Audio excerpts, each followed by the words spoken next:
Hi everyone and welcome back to my channel Stuck in the Mud. I'm Kirsty and today I'm going to be talking to you about OCD and why it can be so sneaky because wow, OCD, it'll just find any means to get to you. So I've had it for a long time, probably coming up to 40 years, and I've had it to various extremes on and off throughout those years. Sometimes I've been managing to function normally and it's barely noticeable, then other times I'm not even functioning at all.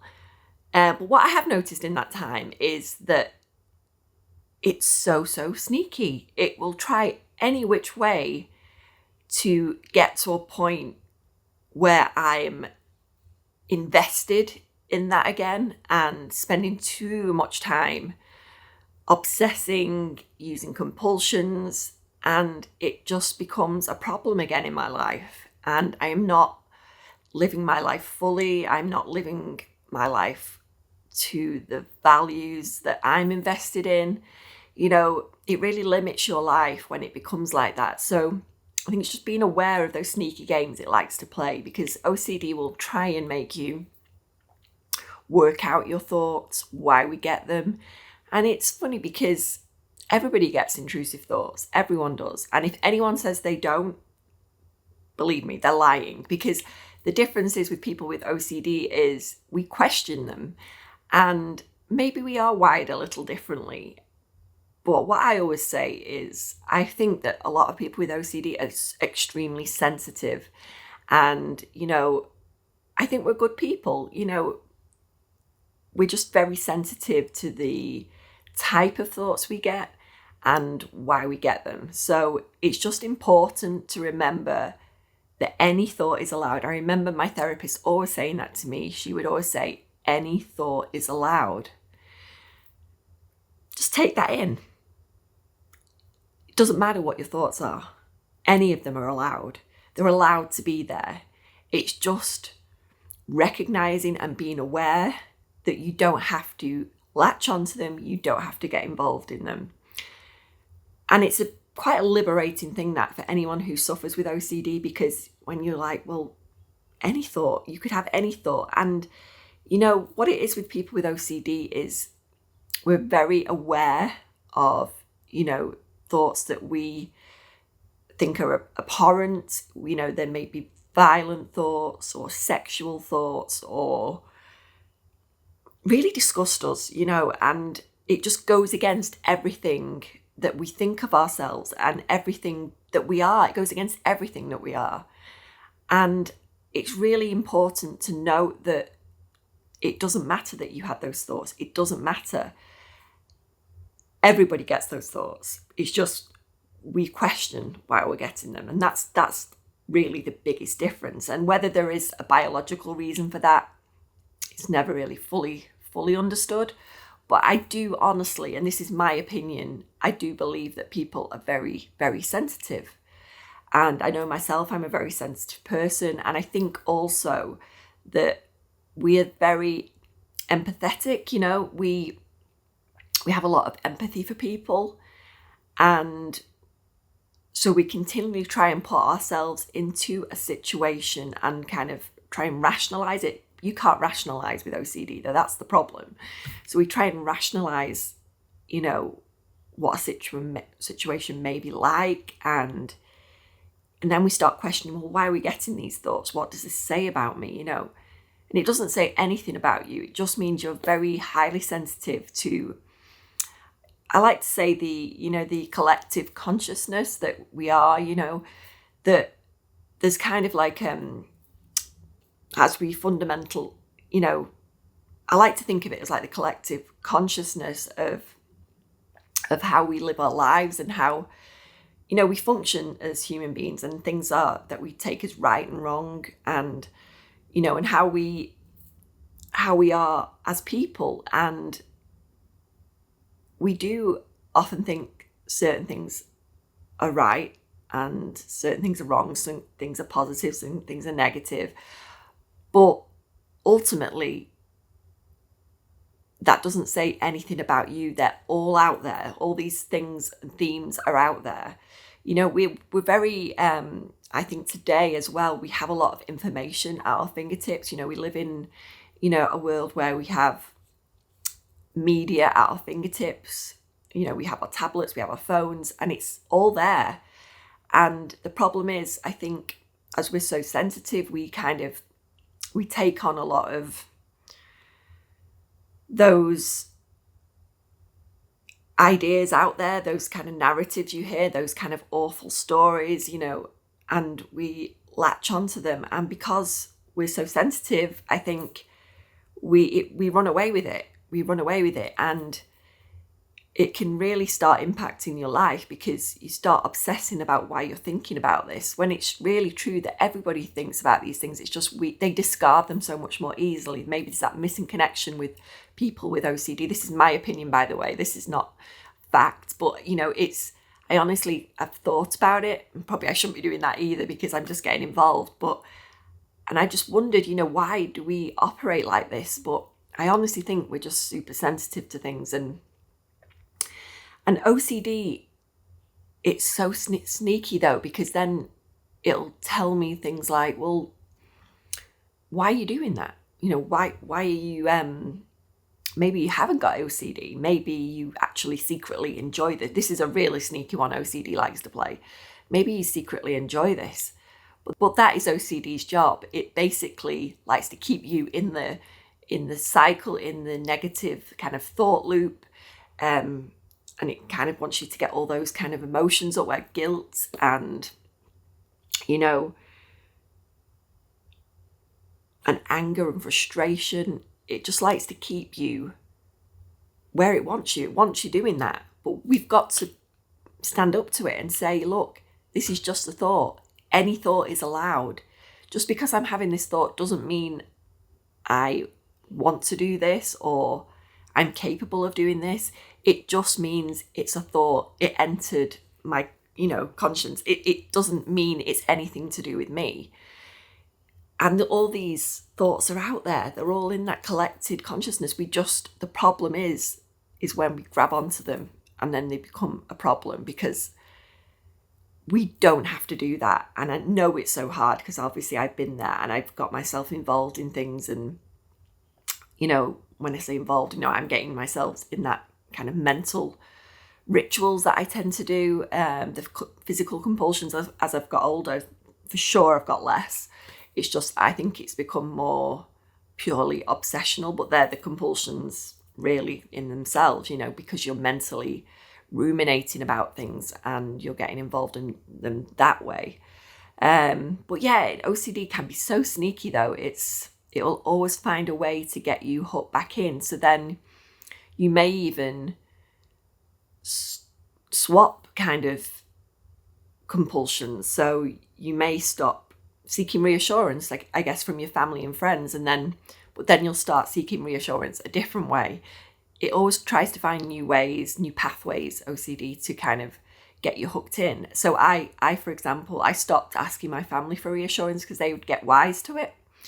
They would know that it wasn't the best thing to do in my case. They wouldn't, if I was like, oh, do you think this could happen? Or if I, did this, could happen? Or did this happen, when I'm thinking back on an event and they were with me, did this not happen? And they'd get wise to that because they know I'd be seeking reassurance, and it wasn't helpful for me ultimately. And they stopped doing it and I stopped asking, basically. So then I'd have to kind of look for my reassurance elsewhere. So I'd start looking online, and that is obviously, like I've been saying, it's at our fingertips now.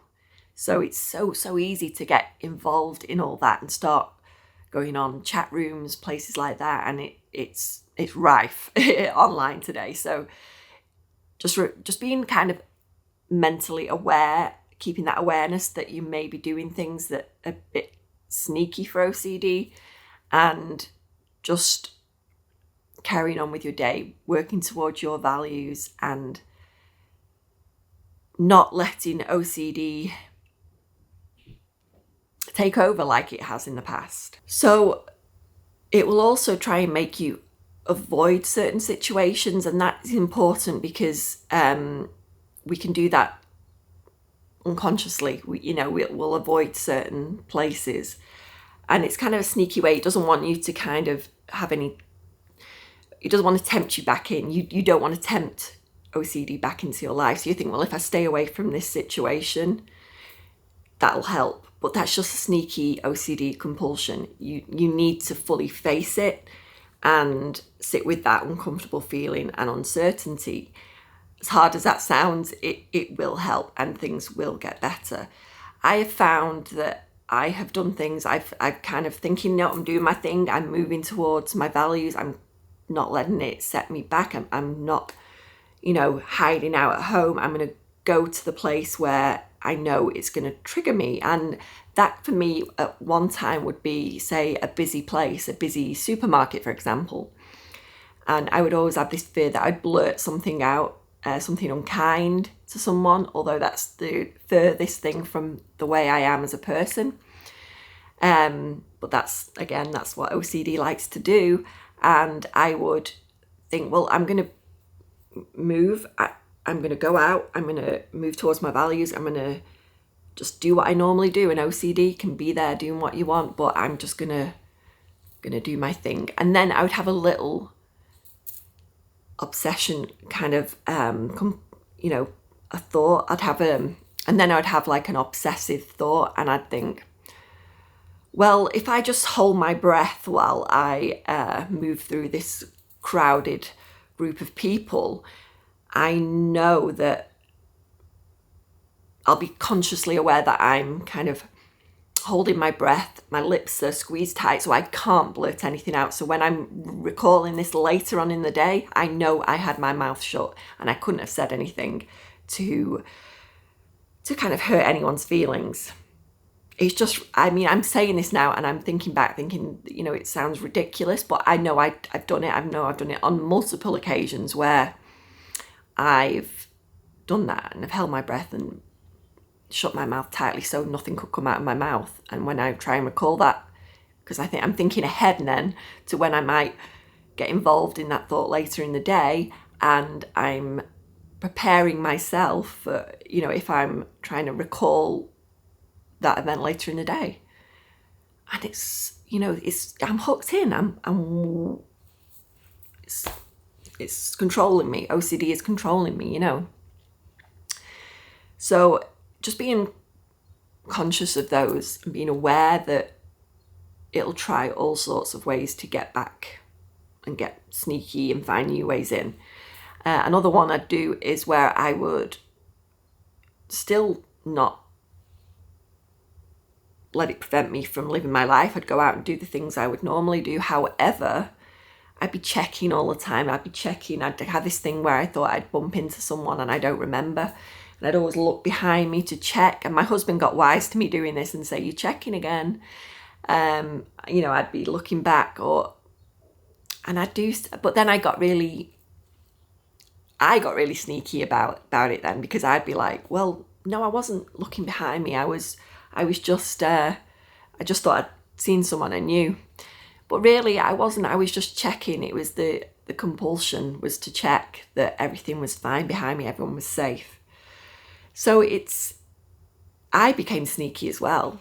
The OCD became sneaky and I became sneaky because I was finding ways to do things so that people wouldn't notice I was still being driven by OCD. So just some examples there of things that I have done in the past and still do occasionally. It's like I say, it's trying to become conscious of us doing these sneaky things and us doing sneaky things to make sure our family don't notice, for example, that we're still doing it. Another way OCD likes to be sneaky is it wants you to use distraction. And distraction is not helpful with OCD when you're recovering from it, because when you say, for example, you're doing your exposure response prevention, it is important for you to feel uncomfortable.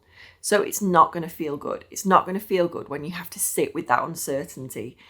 And that is really a really hard thing for anyone with OCD, is just kind of accepting that uncertainty and being okay with it. Because it's a hard thing to accept that. I'm fully aware of it and I fully understand anyone who is struggling with that, because it's hard. But it is important to kind of sit with that uncertainty and feel uncomfortable. And you are going to feel uncomfortable. It doesn't feel good, but it will get better. And that is, I think, important to realise that it will get better. That uncomfortable feeling won't stay forever. It's just, you're standing up to OCD. You're standing up to it and you're like, no more, I'm not taking this anymore. Any thought is allowed in my head. Just because I'm thinking it doesn't mean I will act on it or it's wrong. It's just there. It's just a thought. And I think if we can just get to a point where we don't allow ourselves to kind of get taken down that rabbit hole with OCD, it wants you to go down there. It wants you to try and figure it out, work it out. As long as we can accept it's there and it's not pushing it away. It's so important, this, not to push thoughts away. And people just do not understand this. You mustn't push thoughts away because it'll just make them rebound quickly, and that is not helpful at all. We just have to accept they're there. And I know that is really hard because the thoughts we think we shouldn't have, because I think a lot of people with OCD, we're morally good people. We don't want to have these thoughts. It's not nice to think of these things sometimes, whatever it may be, I can sit here and say I've thought of some truly horrendous things over the years, but you know what? I'm not capable of any of them. I know that, I don't enjoy having these thoughts. And, that's another way OCD will be sneaky. Like I said, it'll kind of try and get you to think, well, maybe you secretly want these thoughts. And it's just not the case. And I trying to rationalize with OCD, you can't do it. You just can't do it. You won't win. So you just have to think, just do your thing. OCD, you can do your thing there, but I am living my life fully. I'm going to move towards my values. I'm moving forward with my life because you've taken so much from me already. And when you kind of say it like that and you think, yeah, it really has taken huge portions of my life. Like I say, I've had it on and off for 40 years. It's taken up really huge parts and important parts of my life, especially when I've had children. It's really impacted me greatly around those times. And it's something I want to talk about that in more detail, because I really feel like I've missed some really treasured times with my children when I've been quite poorly with obsessive compulsive disorder and anxiety. And, I don't want that to happen to anyone else. I want us to really stand up to OCD and say, no, you're not taking any more of my time. I can use my time so much more wisely and fully, because you deserve to live a full life without OCD running the show. You all deserve that. I deserve that. You deserve that. So yeah, I just wanted to come on here today and let you know that, yeah, OCD will try any way possible to get you hooked back in, and you are so much more than your thoughts. Any thought is allowed. And that is the important take home from today, is any thought is allowed. It doesn't say anything about you. These ideas and things out there in the collective consciousness, they're all there. They're all available to all of us. And just because we think of one thing doesn't make us a bad person. It doesn't mean you will act out on that thought. It doesn't mean it says anything about you. It's just a thought. And you just have to let it do its thing and let it be there for as long as it wants. Just don't get sucked into it. I know it's hard and I know it's difficult and it's uncomfortable. It is uncomfortable, but you can do it. I can do it. I know it because I've done it before, and I know I can do it whenever it tries to tempt me back in its sneaky ways. So I hope this video has helped you today, and it's maybe giving you thought for when you might be unconsciously getting sucked in when it's trying to find those sneaky ways to tempt you back in. But let me know in the comments if this is something you have found as well, and any sneaky ways it's tried to get you back on that OCD cycle. Thanks for watching, and I'll see you in the next video.